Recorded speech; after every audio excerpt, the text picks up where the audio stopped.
Hello everyone, lemon trading zone में आपका स्वागत है। आज हम बात करेंगे उस शेयर की जिसने पिछले 3 दिनों में रॉकेट की तरह उड़ान भरी है। जी हाँ, मैं बात कर रहा हूँ बैंक ऑफ महाराष्ट्र की।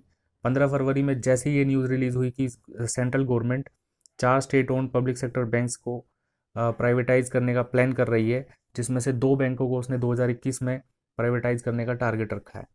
तो इमीडिएटली नेक्स्ट डे मार्केट ने इसको बड़े पॉजिटिव तरीके से लिया और शेयर के प्राइस 16 तारीख से ही कंटिन्यू बढ़ रहे हैं। तो हम बात करते हैं बैंक ऑफ महाराष्ट्र की। बैंक ऑफ महाराष्ट्र का जो मार्केट प्राइस था 15 तारीख में जब क्लोज हुआ था, अराउंड 15 रुपीज़ चल रहा था। आज की डेट में ये 25 के अराउंड ट्रेड कर रहा है। तो ऑलमोस्ट 60% का जंप इसमें 3 दिनों में पिछले हो गया है, जैसे कि आप चार्ट पे भी देख पा रहे हैं।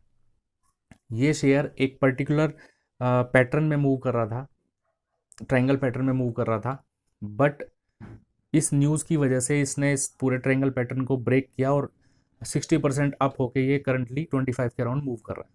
तो जिन लोगों के पास में ये शेयर पहले से ही था उनके लिए तो बहुत अच्छी बात है, बट जो लोग इस शेयर में एंट्री या पोजीशन नहीं बनाए हुए थे और वो सोच रहे हैं कि इस शेयर में वो एंट्री ले लें, ये बहुत ऊपर जाएगा, तो दोस्तों उन लोगों के लिए मेरी पर्सनल एडवाइस ये है कि इमीडिएटली आप इस शेयर में जंप ना करें, क्योंकि पिछले 3 दिनों में जो प्राइस बढ़ा है इसको हम पैराबोलिक मूव बोलते हैं।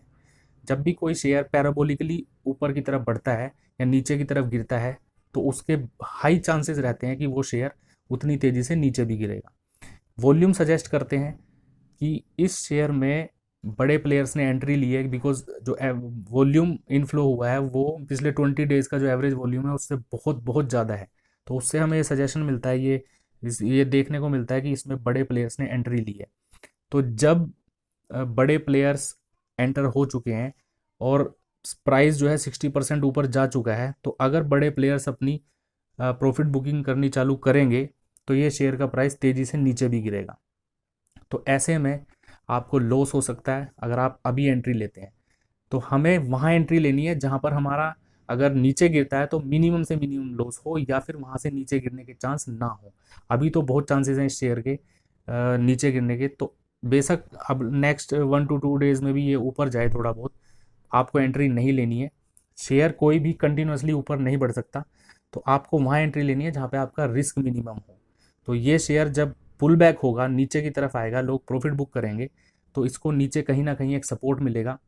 तो आप उस सपोर्ट पे जब ये बुलिशनेस दिखाएगा तो आप इस शेयर को वहाँ पे बाय कर सकते हैं।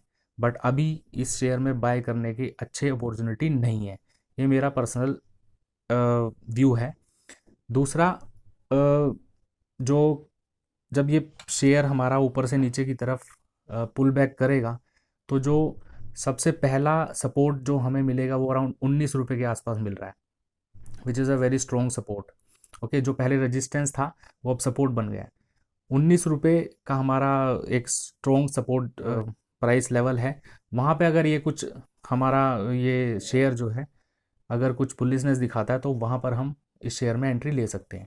बट वहाँ पे भी आपको ध्यान रखना है कि आप अपने पैसे को एकदम से इन्फ्यूज़ नहीं करेंगे वहाँ पर। आप अपने पैसे को कई पार्ट में इसमें इन्फ्यूज़ कर सकते हैं। जितना भी पैसा आप इसमें लगाना चाह रहे हैं उसको भी आप कई इंस्टॉलमेंट में आप इस शेयर के अंदर घुसेंगे। तो ये मेरी इस शेयर को लेके एक व्यू था जो मैंने आपके साथ में शेयर किया। तो दोस्तों कमेंट सेक्शन में आप ज़रूर बताएं कि आपको कैसा लगा। और दूसरा, आप किसी और पर्टिकुलर शेयर के बारे में अगर आप जानना चाहते हैं उसका क्या ट्रेंड चल रहा है, तो आप कमेंट सेक्शन में उस शेयर का नाम लिख के ज़रूर बताएं।